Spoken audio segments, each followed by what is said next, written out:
Hello বন্ধুরা, রাজের রূপকথাতে তোমাদেরকে স্বাগত। চলে এসেছি নতুন একটা ভিডিও নিয়ে। আগের ভিডিওতে আমরা নিচের পার্টটা পুরো কমপ্লিট করে ফেলেছিলাম। এবারের উপরের পার্টের জন্য আমি একটা কাপড়কে মাঝখান দিয়ে সেলাই করে নিচ্ছি, কারণ ভিতরের ডিজাইনটা খুবই পাতলা পাতলা ছিল, যেটা আমার একদমই পছন্দ হয়নি। তো এটাকে ভালোভাবে পাশাপাশি রেখে একদম সেলাই করে নিতে হবে, যেটা ডিজাইনটা একদম কাছাকাছি চলে আসে।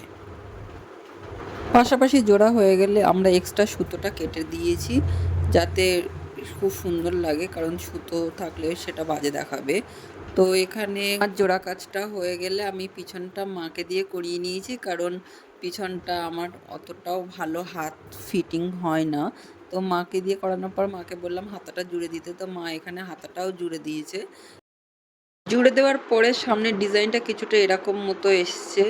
সামনেরটা পুরোটা একদম জমাট একটা কাজের উপরে রেখেছি, আর নিচের দিকে এরকম হালকা কাজের উপরে নেটটা রেখেছি।